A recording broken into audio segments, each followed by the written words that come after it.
selamat malam Aumania. Selamat datang lagi di Midnight Live. Jalan-jalan bareng koruptor. Cakep lagi. Nggak boleh lah jalan-jalan bareng koruptor. Masa cakep mau diborgol loh. Apa kabar penonton? Sebentar lagi weekend ya. Pasti di rumah aja kan? Seperti biasa. Ya udah nggak apa-apa, sabar-sabar aja. Ekonomi lagi sulit. Banyak-banyakin nabung. Pokoknya tetap cengar-cengir walaupun masalah terus mengalir. Kalau dihina jangan ambil hati. Ambil batu aja. Ya namanya juga manusia. Kadang baik, kadang Firaun. Jika ada orang yang tiba-tiba baik sama kamu, ingat kata Sun Gokong. Guru, dia itu siluman. Langsung saja kita mulai, inilah Midnight Live.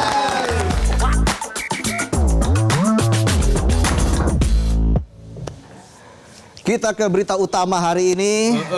Sebuah skandal besar mencuat di Wakatobi, Sulawesi Tenggara ketika seorang buronan kasus pembunuhan yang telah 11 tahun masuk DPO bisa-bisanya jadi anggota DPRD. Bisa gitu. Pembunuh jadi anggota dewan. Gila, tak masuk logika.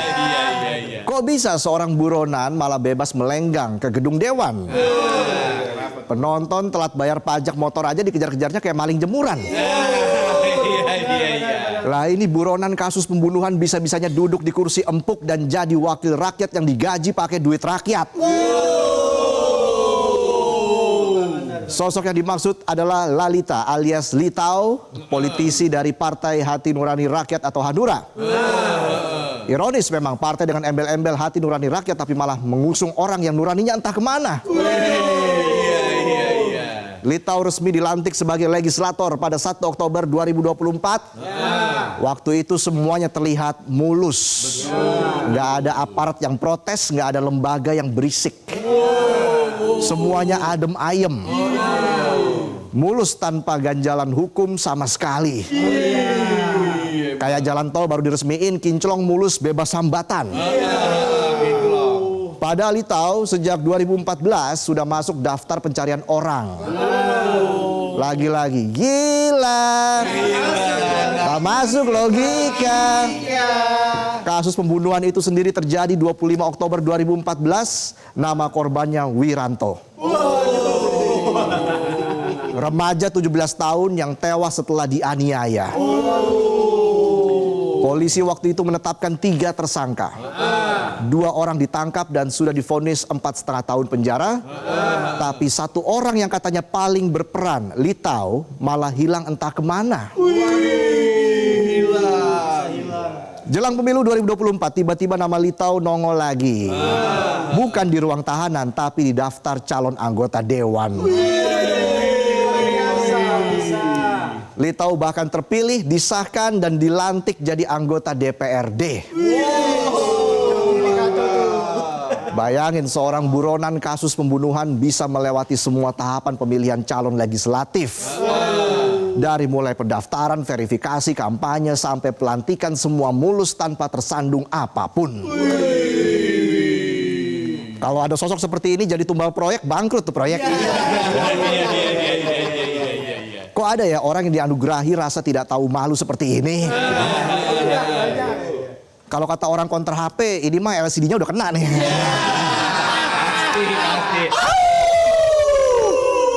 Tapi yang jadi pertanyaan besar adalah pihak kepolisian kemana? Padahal si Litau ini kampanyenya terang-terangan. Mukanya nongol di baliho segede gaban. Polisi yang katanya nyari kok bisa nggak lihat baliho segede gaban itu?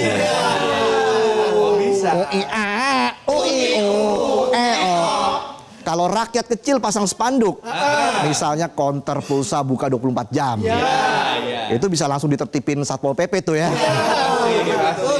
Hanya dalam waktu 5 menit.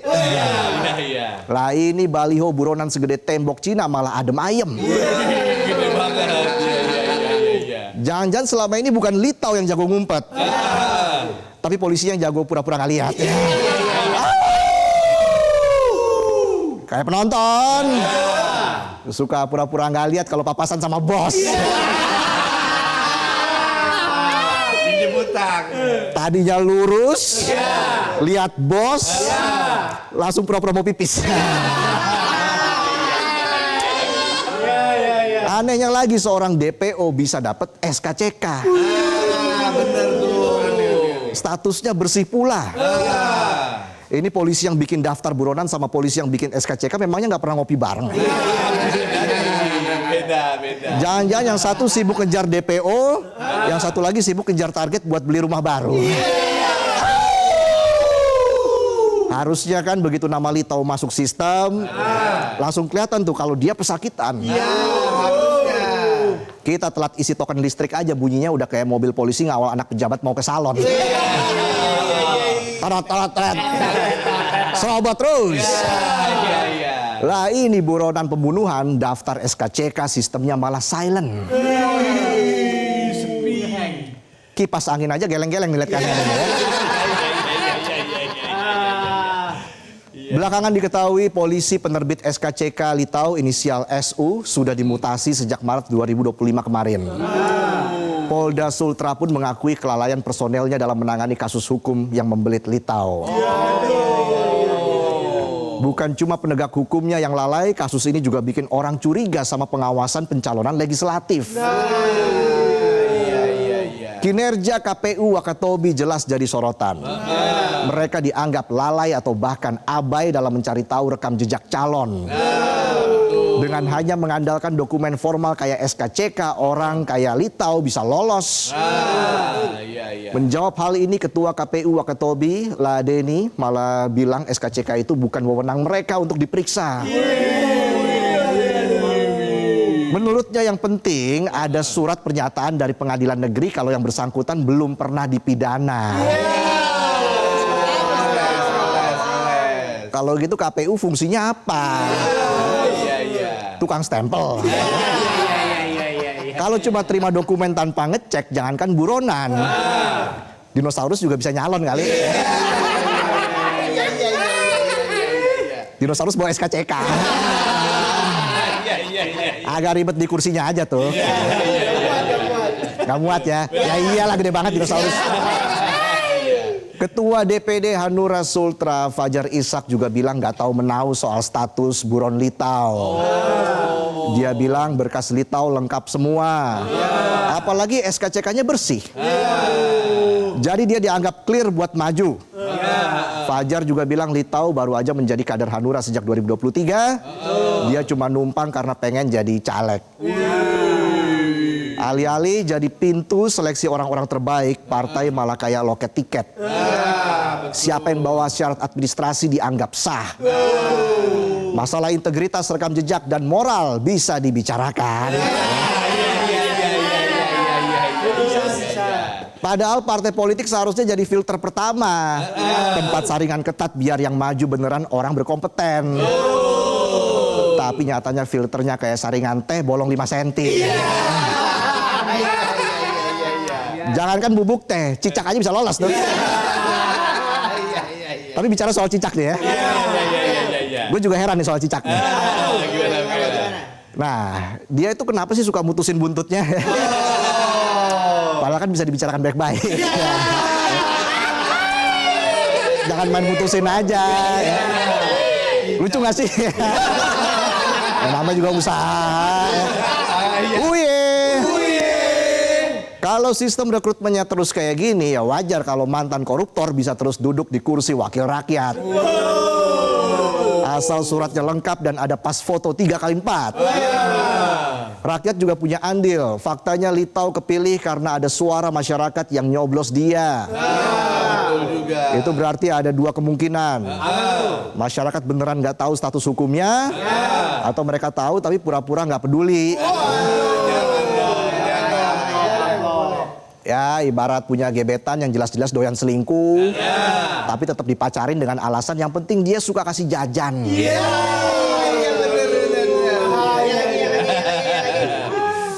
Pulang ke rumah membawa bata. Sudahlah, aku tidak bisa berkata-kata. Padahal memilih wakil rakyat itu harusnya nggak cukup lihat baliho sama jargon manis. Harus lihat rekam jejaknya juga. Kalau enggak ya sama aja kayak nikah cuma gara-gara lihat foto profil WhatsApp doang. Awalnya kelihatan manis. Ya. Pas udah serumah baru ketahuan hobinya makanin odol. Pantesan cepet habis tuh odol. Jadinya sikat gigi pakai sabun colek aja deh. Ini dia gigi anti noda. Ironisnya baliho kampanye Litau sempat dipasang di jalan poros jaraknya cuma 2 km dari rumah keluarga korban. Bisa kebayang gimana hancurnya perasaan keluarga. Pasti. Ayah korban, Lanuru Dego, bahkan bilang dia sangat kecewa waktu mendengar nama pembunuh anaknya diteriakkan di TPS. Rasanya seperti disiram garam di luka yang belum kering. Betul. Mengetahui pembunuh anaknya maju jadi anggota dewan, keluarga yang terus berjuang cari keadilan pun balik lagi ke Polres Wakatobi untuk mempertanyakan perkembangan kasus. Terus. Tapi jawaban polisi, berkas perkara hilang.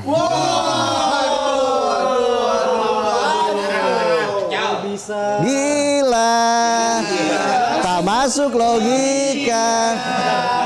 Setelah 11 tahun, kasus ini akhirnya ditarik ke Polda Sultra. Litau ditetapkan sebagai tersangka pada tanggal 28 Agustus 2025. Polda Sultra pun telah menjadwalkan pemanggilan Litau pada 9 September kemarin. Namun Litau mangkir dengan alasan ada urusan penting. Bilang aja lagi nyari cara buat ngilang lagi.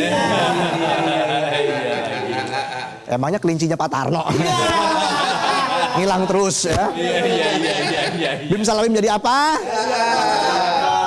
Template. Udah kayak gombalan cowok yang nyesel mutusin pacarnya. Harusnya dulu aku kasih kamu sepeda ya. Biar hubungan kita baik-baik saja. Bisa aja mayones kebab. Kasus Lalita alias Litau ini jadi cermin buruknya tata kelola hukum dan politik di Indonesia. Polisi yang seharusnya menangkap buronan malah seperti tutup mata. KPU yang seharusnya menyaring calon justru hanya bergantung pada dokumen administratif yang bisa dimanipulasi. Partai politik abai soal integritas calon. Masyarakat pun kurang kritis dalam melihat rekam jejak wakilnya. Akhirnya seorang buronan bisa duduk di kursi DPRD. Kalau hukum bisa dikibulin, kalau demokrasi bisa diloloskan hanya dengan dokumen formal, jangan heran jika kepercayaan rakyat pada sistem akan makin terkikis. Kasus ini seharusnya jadi titik balik.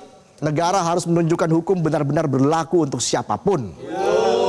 Kalau tidak, demokrasi kita cuma akan jadi panggung kosong tempat para buronan bisa menyamar sebagai wakil rakyat. Dan itulah tadi sajian pembuka kami di Midnight Live. Kami akan kembali dengan sejumlah informasi lainnya dan tentunya pada hari ini kita kedatangan bintang tamu. Ada band akan hadir di Midnight Live. Oke, kita jeda dulu. Kami akan kembali saat lagi. Tetaplah di Midnight Live.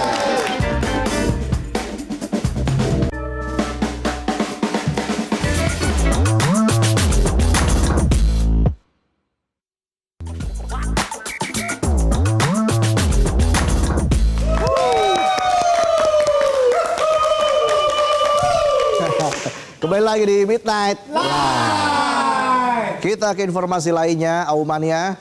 Komisi Pemberantasan Korupsi atau KPK memperpanjang penahanan ex-Wamenaker Emmanuel Ebenezer alias Noel.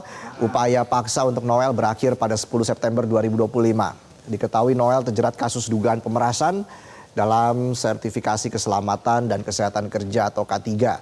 Ex-Wamenaker itu kini ditahan lagi selama 40 hari ke depan untuk menyelesaikan penyidikan. KPK telah menetapkan 11 tersangka dalam kasus ini. Sebanyak 24 kendaraan sudah disita KPK. Barang bukti terkait Noel yakni uang 3 miliar rupiah dan motor Ducati berwarna biru. Juru bicara KPK Budi Prasetyo mengatakan penyidikan atas kasus yang menjerat Noel masih berproses. Jika memang sudah habis masa penahanan untuk 20 hari pertama, tentu penyidik akan melakukan perpanjangan. Soal apa Bang ditanyanya?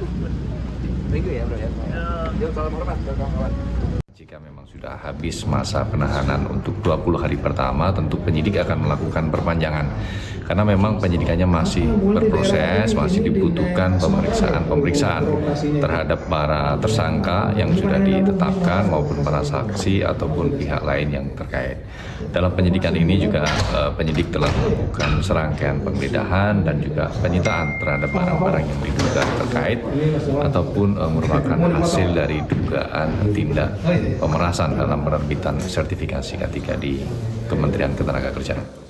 KPK menegaskan tidak ada hambatan dalam mengusut perkara dugaan korupsi layanan Google Cloud yang menyeret mantan Mendikbud Ristek Nadiem Makarim. Pasalnya Nadiem sudah ditahan pihak Kejaksaan Agung terkait kasus korupsi Chromebook. PLT Deputi Penindakan dan Eksekusi KPK Asep Guntur Rahayu memastikan proses penyelidikan kasus korupsi Google Cloud tetap berjalan, hanya saja mekanismenya lebih panjang. Hal ini lantaran status hukum mantan Mendikbud Ristek Nadiem Makarim di kasus korupsi Chromebook sudah berubah menjadi tersangka dan ditahan. Asep menyebut kini pihaknya harus terlebih dahulu menjalin komunikasi dengan penyidik Kejagung untuk menentukan jadwal serta tempat pemeriksaan Nadiem. Prosedur teknis seperti penjemputan dari tahanan juga harus diikuti sesuai aturan.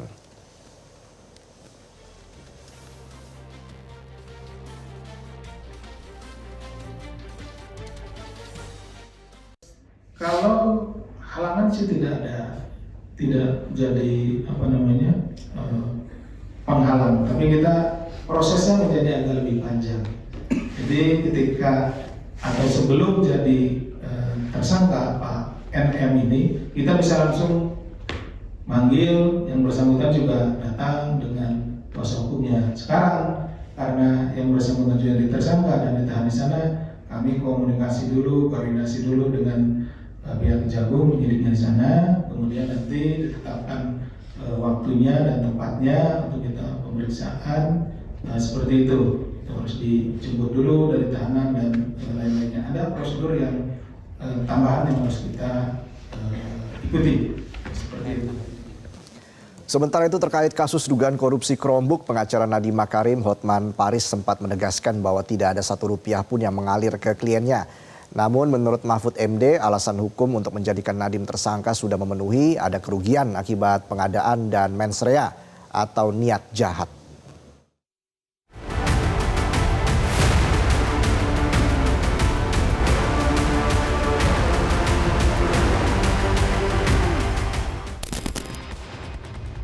Dugaan kasus korupsi laptop Chromebook akhirnya menyeret mantan Menteri Pendidikan Kebudayaan Riset dan Teknologi periode 2019-2024, Nadiem Anwar Makarim.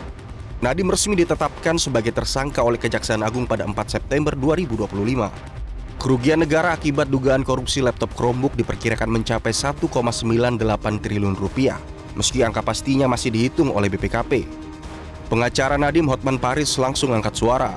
Dalam konferensi pers 8 September lalu, Hotman menegaskan tak ada bukti rekening, tak ada saksi, bahkan tak ada Rp1 pun yang mengalir ke kliennya.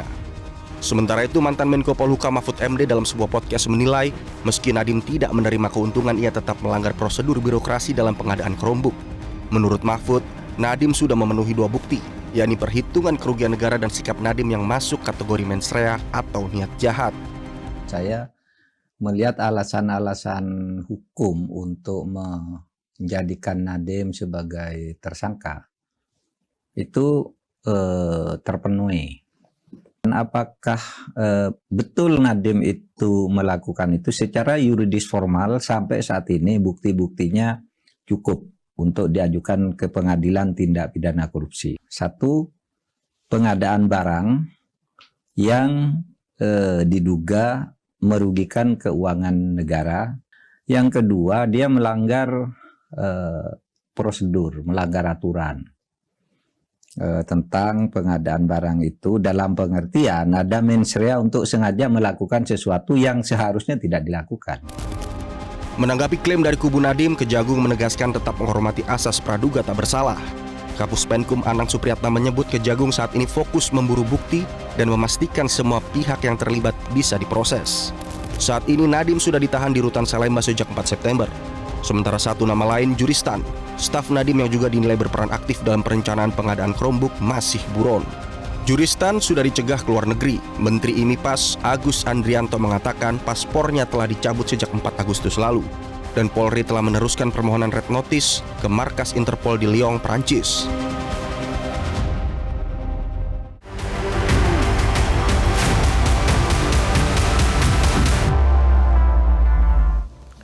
Kita ke informasi selanjutnya, KPK menyebut Ustadz Khalid Basalamah menunaikan ibadah haji menggunakan kuota haji bermasalah pada 2024. Khalid diiming-imingi menggunakan jalur khusus tanpa antre.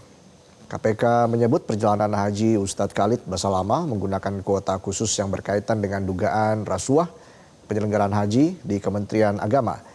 PLT Deputi Penindakan KPK Asep Guntur menyebut awalnya Khalid akan berangkat haji menggunakan jalur furoda namun berubah menggunakan jalur khusus usai ditawari dari PT Muhibah. Khalid tertarik karena perjalanan haji dengan jalur khusus yang dijanjikan tidak mengantre. Menurut Asep, kuota haji khusus tetap harus mengantre dalam beberapa tahun meski tidak selama jalur reguler. Sedangkan Khalid dan rombongannya bisa langsung berangkat pada tahun yang sama dengan waktu pendaftaran. Ustadz Khalid Basalamah sudah 2 kali diperiksa KPK sebagai saksi fakta dalam kasus dugaan korupsi kuota haji di Kementerian Agama.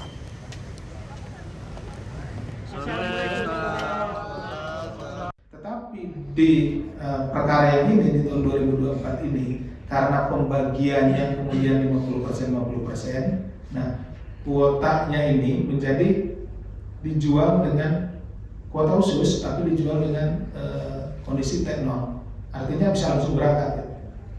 Ya siapapun dengan prinsip keekonomian ya, biaya bayarnya lebih murah, tapi berangkatnya bisa langsung tahun itu, gitu. Ya pasti milih yang itu. Menko Hukum HAM, Imigrasi dan Pemasyarakatan Yusril Iza Mahendra angkat bicara terkait langkah TNI yang membuka peluang mempolisikan konten kreator Ferry Irwandi terkait pencemaran nama baik. Yusril menegaskan TNI tidak bisa melaporkan Ferry lantaran terdampak putusan Mahkamah Konstitusi. Ditemui di Makassar, Sulawesi Selatan, Menko Kumham IMIPAS Yusril Iza Mahendra menyampaikan Polda Metro Jaya telah menjelaskan perihal delik pencemaran nama baik saat 4 Jenderal TNI berkonsultasi terkait pernyataan konten kreator Ferry Irwandi yang dinilai mengandung unsur pidana. Yusril memastikan berdasarkan putusan MK, kasus pencemaran nama baik korban yang harus melaporkan yakni individu, bukan institusi. Yusril menghormati proses hukum yang berlaku dan mempersilahkan TNI jika ingin menempuh upaya hukum lain di luar dari dugaan pidana pencemaran nama baik. Gue nggak tahu apa-apa, gue lagi main FIFA. Dan tenang aja Pak Jenderal, saya tidak pernah lari, saya masih di Jakarta, saya tidak akan pergi ke Singapura, Cina, dan lain sebagainya Pak. Dan soal tidak bisa dihubungi, saya juga tidak mengerti. Semua wartawan bisa sangat mudah menghubungi saya walaupun nggak pernah minta nomor saya. Dan nomor saya juga udah tersebar di mana-mana. Dan saya harus konfirmasi pesan atau apapun nggak pernah sampai ke saya. Jadi itu aja sih. Dan kalau misalnya sebenarnya nggak terkait dengan masalah ini ya. Saya kira polisi sudah memberikan satu jawaban. Ada TNI itu berkonsultasi dengan kepolisian. Apakah bisa institusi itu melapor sebagai korban? Tapi sudah dijawab oleh pihak kepolisian berdasarkan putusan dari Mahkamah Konstitusi.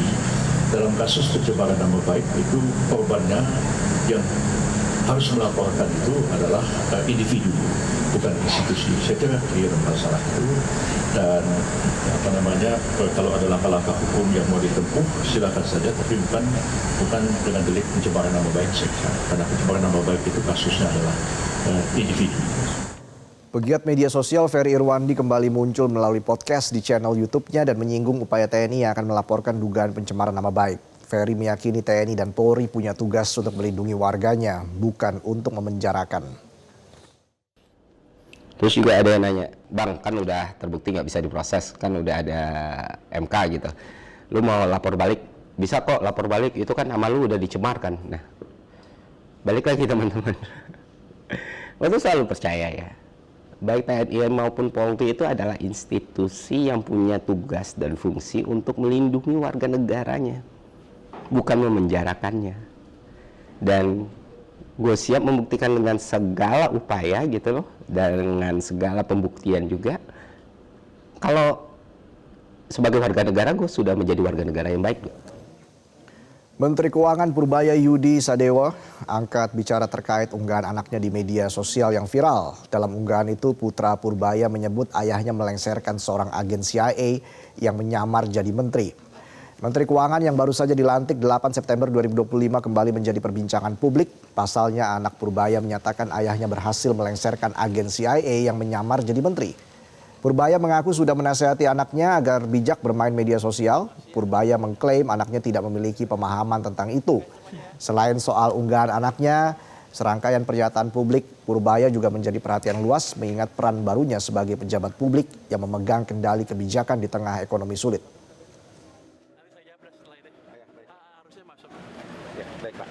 Angkanya saya nggak ingat sekarang, Pak. Baik, Pak. Makasih. Ya, terima kasih, Pak. Hati-hati Pak Purbaya.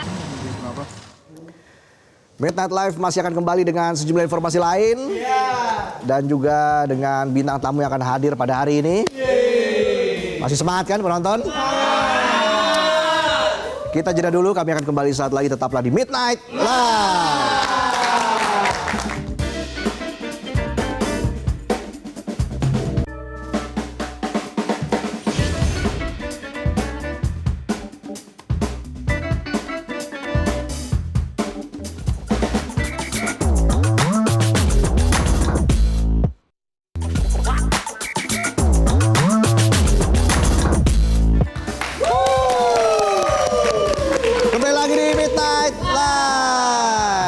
Penonton dari penuh sekarang tinggal bertiga ya. Jangan-jangan siluman lagi. Ya, tapi semangatnya keren. Hilang mulu lagian. Ini ada drum nih. Iya, artinya? Siapa bandnya nih? Ada band. Ada apa enggak nih? Ada band. Biasa lawakan lama. Oke, di segmen ini kita akan menyapa Aumania yang ada di luar negeri. Di mana, Tong? Australia. Kotanya? Di Sydney. Sydney apa sana? Sana kayaknya. Di Sydney ya. Sydney. Dalam Come On, Kamis Omon-Omon Online berikut ini.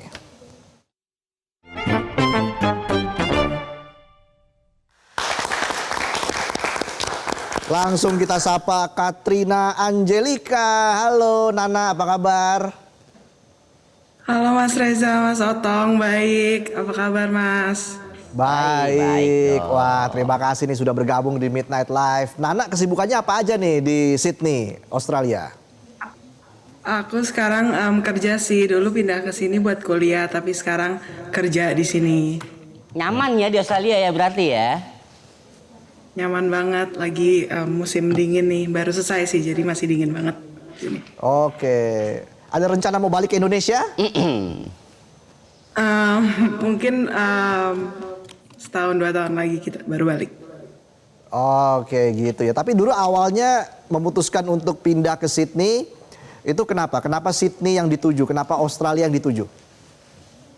Jadi pertama kan memang pindah ke sini buat kuliah di UNSW. Memang salah satu universitas terbaik di dunia lah. Jadi memang ke sini buat belajar bisnis. Terus kebetulan dapat kesempatan kerja juga. Jadi ya ngumpulin pengalaman dan ngumpulin wawasan sebanyak-banyaknya dulu di sini. Keren. Keren banget. Baru bakal diimplementasikan di Indonesia kan nantinya kan? Iya dong. Memangnya belajar bisnis mau buka usaha apa, Nana? Belum tahu sih usaha apa, mungkin F&B atau apa gitu. Belum kepikiran juga sih. Kalau hobi kamu apa? Aku hobi di sini sih paling jalan-jalan, nyobain restoran-restoran baru di sini atau kayak nyobain tempat olahraga baru juga. Olahraganya lagi tren apa di Australia? Pedal juga apa enggak nih?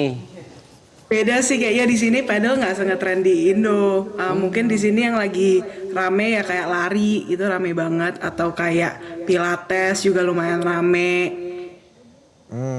Katanya di Sydney banyak orang Indonesianya ya, Nana?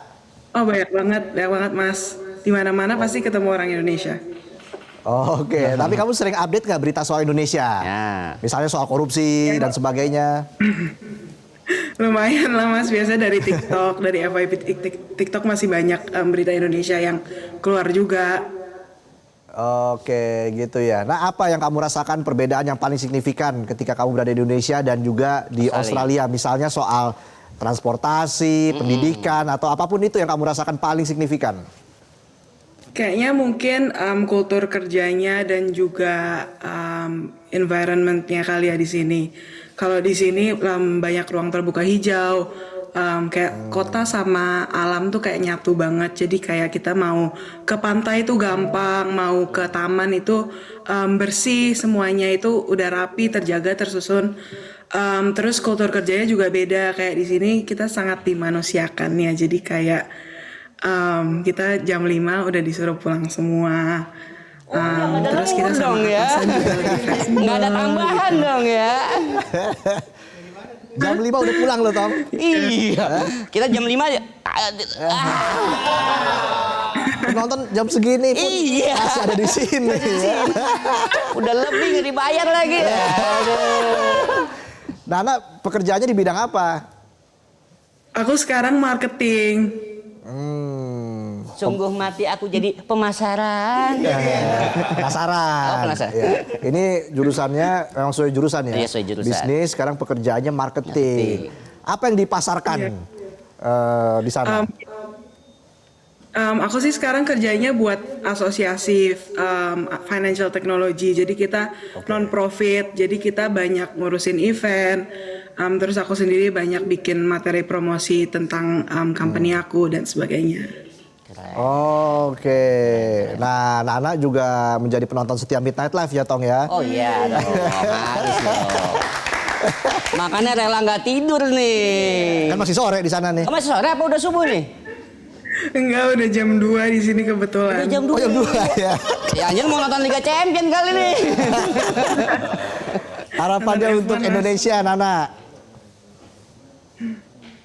Kenapa, Mas?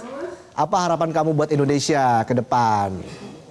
Oh ya, semoga di keadaan yang saat ini Indonesia bisa cepat pulih, kejujuran bisa terungkap, hukuman yang sepadan untuk orang-orang yang udah ngelakuin kesalahan juga bisa tercapai gitu. Terus keadilan mungkin buat seluruh rakyat Indonesia juga bisa didapatkan. Nah, itu dia, penting ya. Kalau di Australia pejabatnya suka flexing nggak, Nana? Enggak sih di sini. Oh iya, ya udahlah ya. Nana, terima kasih ya sudah bergabung di Midnight Live. Sukses selalu. Salam buat teman-teman pelajar Indonesia di sana. Yang penting jaga kesehatan dan kita tunggu lagi nanti Nana ke Indonesia buka usaha ya. Bener. Kita datang nanti. Untuk membuka lapangan pekerjaan di Indonesia, Tong. Terima kasih Nana, sampai jumpa. Oke, itulah tadi Come On, dan usai jeda kami akan hadirkan ada band di Midnight Live. Jadi tetaplah di Midnight Live.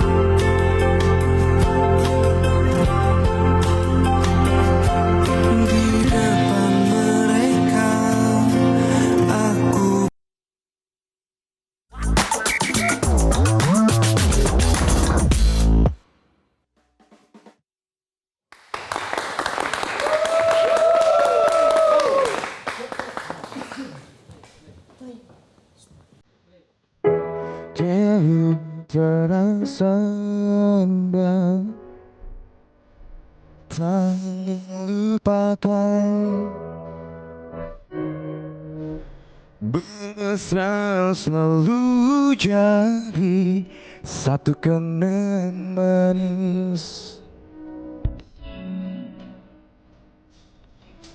Tiada hanya aku manusia bodoh yang biarkan semua ini bermain dan ku berusaha coba bertahan sebuah hati. Layaknya karang yang diampas ombak, jalani hidup dalam buai pelanggar. Serahkan cinta tulus di dalam hati. I'll think aku buatku putus asa. Karena kau sehat ini belum cukup membendungnya.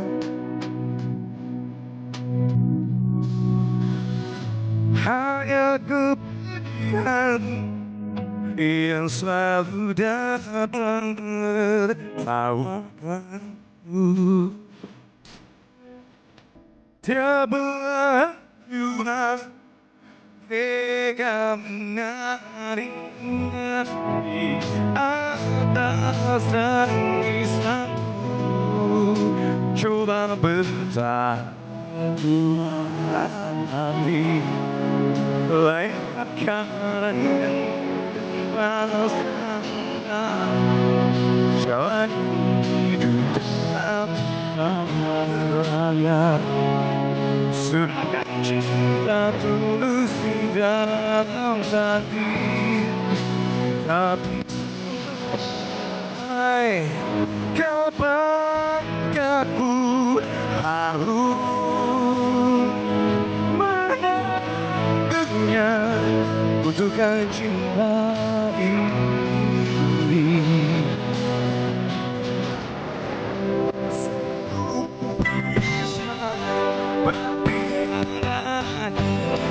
Yang harus dilalui,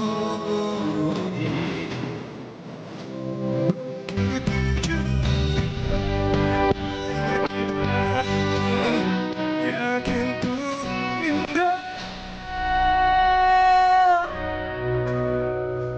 Coba bertahan,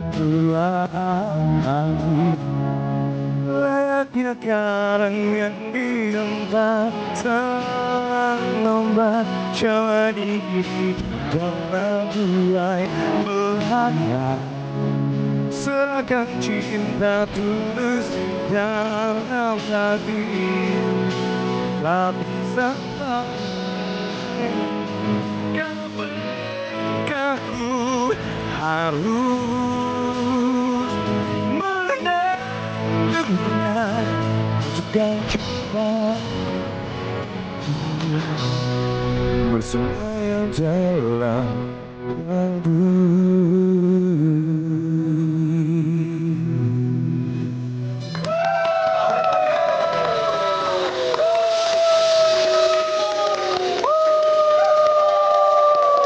Tepuk tangan yang lebih meriah lagi dong buat Ada Ben.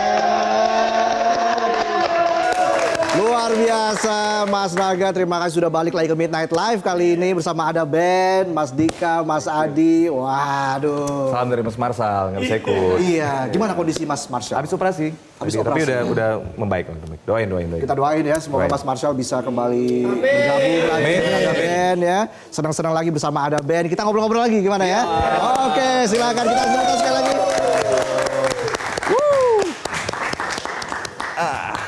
Ada Ben. Ada. Jadi setelah 2020 akhirnya bikin album nih ya bersama dengan Mas Naga. Yes. Ini album pertama bersama Mas Naga, judulnya Love, Hope, and Reality. Cinta, harapan, dan realita. Kalau bahasa Indonesianya ya. Apa arti album ini untuk Mas Naga deh? Kalau buat aku pribadi sih ini album kan album pertama di formasi yang sekarang. Yeah. Jadi buat aku pribadi ini benar-benar gerbang dari Ada Ben formasi yang terbaru. Yeah. Kita nunggunya juga lumayan lama karena dari 2020 bergabung waktu itu terbentur sama pandemi juga kan. Jadi break agak kurang lebih 2 tahun setengah walaupun kita tetap produktif. Kita bikin single. Terus sampai akhirnya baru kesampaian di full album Love, Hope, and Reality ini setelah 5 tahun kemudian. Jadi tuh kayaknya punya cerita tersendiri, punya spirit tersendiri, punya semangat tersendiri. Jadi benar-benar dari kemarin tuh pengen banget punya album pertama sama Ada Band kan, akhirnya kesampaian. Jadi sangat amat berarti nih. Jadi penantian panjang ya, benar. Mas Adi ya. Prosesnya gimana, Mas Adi? Apa yang menjadi tantangan atau kendala atau ya lancar-lancar aja, mulus-mulus aja? Kalau untuk album ini sebetulnya untuk prosesnya cepet sih ya. Kita hanya butuh waktu 2 bulan ya. 2 bulan? Cuman yang paling unik adalah waktu take vokal Naga kan. Naga waktu itu kan memang dia bosen banget dengan situasi dan suasana studio kan. Akhirnya kita merubah salah satu ruangan atau kamar di kantor untuk jadi studio. Oke. Ya, sampai harus belanja peredam, kasur, tempelin. Demi Mas Naga ya? Iya, demi. Vokalis buat take vokal, drummer belanja dulu. Emang dari job desk-nya masing-masing nih, bagian belanja. Tugasnya nyari peredam. Mas Dika, apa yang bikin Mas Dika sampai saat ini bangga ya? Dan tentunya sangat happy melihat ada band saat ini masih eksis, bahkan menghasilkan album baru lagi. Gimana perasaan Mas Dika? Iya, ya pastinya ya bangga dan bahagia pastinya ya. Kan karena Ada Band tuh sempat bongkar pasang ya. Yang ya dari formasi awal yang sampai sekarang bertahan cuma saya sih sebenarnya. Last man standing. Iya. Ya, tapi ya ya perjalanan itu sih sebenarnya yang membuat ya luar biasa ya. Kayak ketemu Naga itu kan itu jodoh ya sebenarnya. Kayak jodoh aja. Kenapa album itu dinamain Love, Hope, and Reality itu kan juga kayak circle kehidupan gitu loh.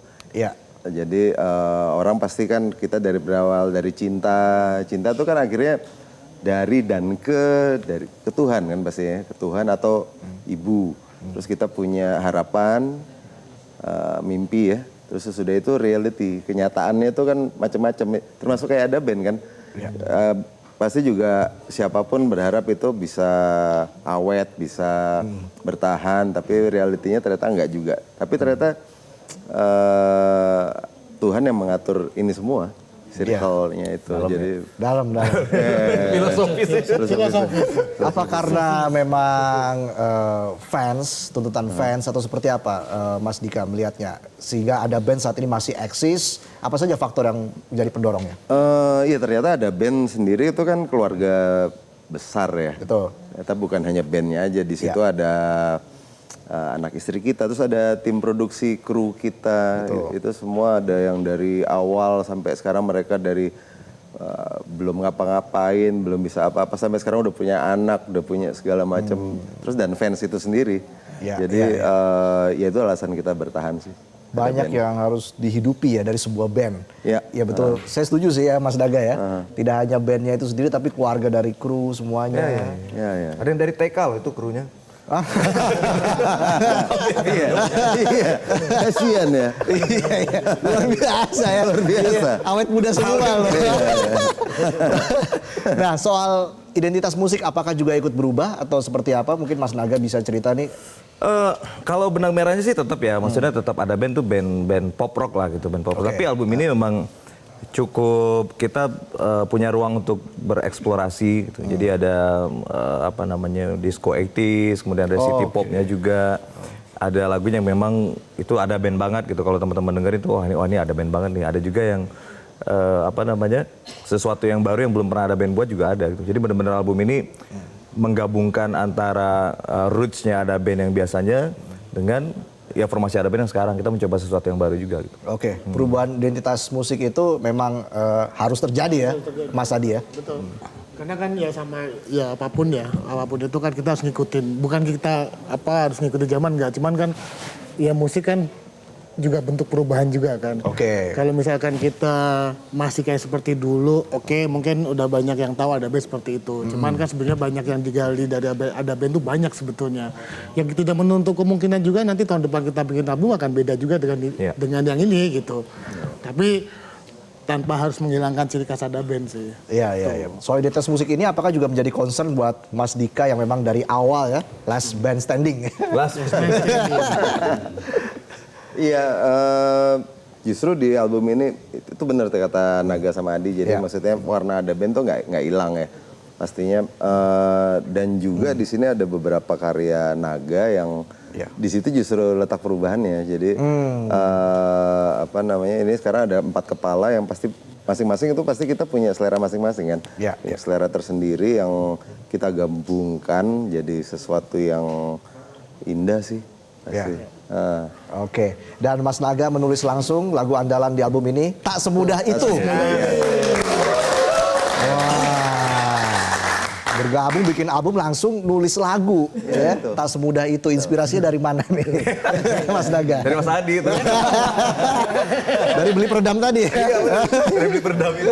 Tak semudah itu beli peredam. Ya? Gimana Mas Naga? Memang, apa namanya, beneran itu dari Mas Adi itu, benar. Jadi bener-bener, ya kita kan kalau anak band, biasanya itu album pertama, album kedua, dia nulis lagu tuh real kan, berdasarkan pengalaman pribadinya itu. Jadi kalau kayak aku pribadi, Mas Dika, Mas Marsal gitu kan, ya kita kehidupannya udah mulai apa namanya, nggak sedinamis Mas Adi lah. Kalau Duda kan beda, kehidupan Duda lebih dinamis.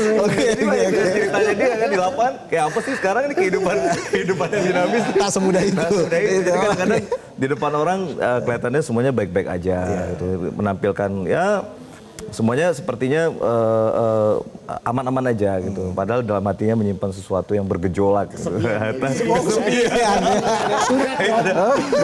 Padahal ternyata tidak semudah itu gitu loh. Jadi itu bisa tentang mungkin tentang kisah percintaan, tentang kehidupan. Jadi banyak orang yang umumnya gitulah. Pasti depan orang pengen terlihatnya baik-baik aja gitu. Padahal dalam dirinya menyimpan sesuatu. Apalagi saat ini tidak semudah itu mencari pekerjaan ya. Banyak tantangannya maksudnya ya. Betul. Kan makin kompetitif.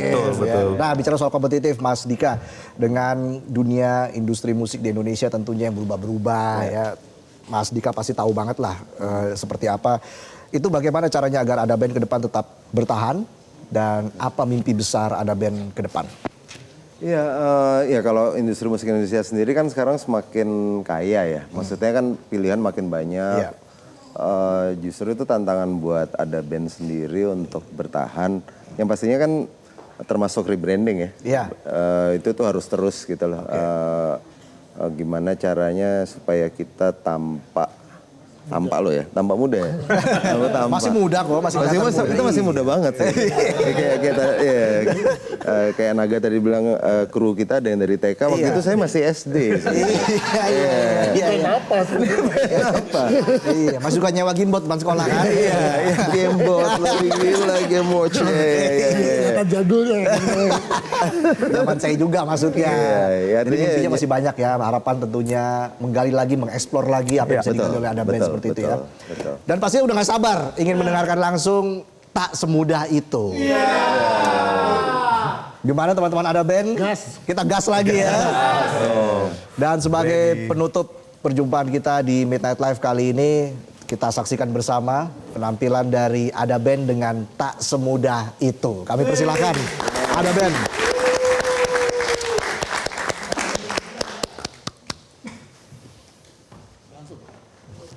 Iya, langsung kita gas lagi.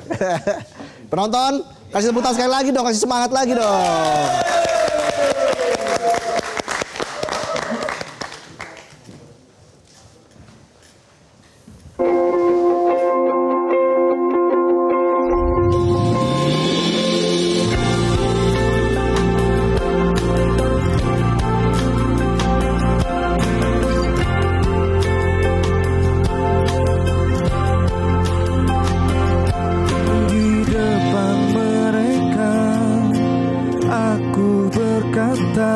Aku baik-baik saja. Kala malam tiba, sepi pun melanda mata, ku terus terjaga. Adakah sesuatu yang mampu membuat hilang ingatanku? Kau hanya bicara, biasa sajalah, lupakan sajalah tentang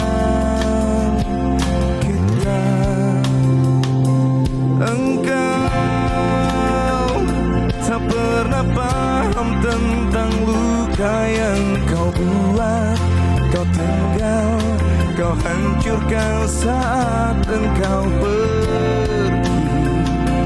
Tak semudah itu.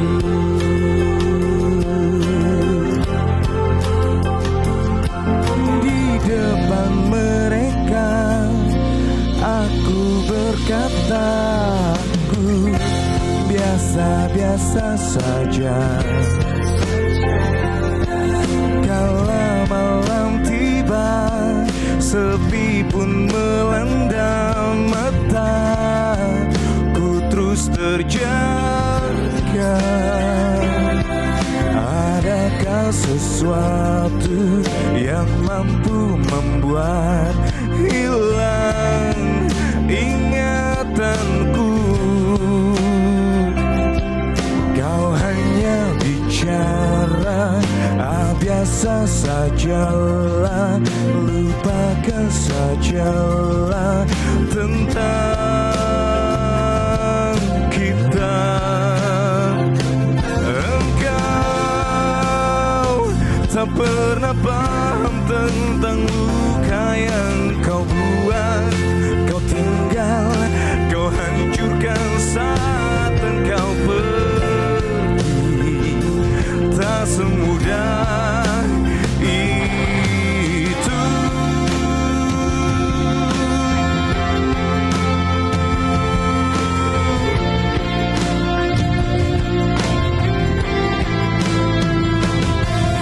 Kau tertawa, aku terluka. Kau melupa, aku tersiksa. Sialnya yang paling cinta, kau tinggal tanpa rasa. Engkau tak pernah paham tentang luka yang kau buat. Kau tinggal, kau hancurkan saat engkau pergi. Tak semudah engkau tak pernah paham tentang luka yang kau buat. Kau tinggal, kau hancurkan saat engkau pergi. Itu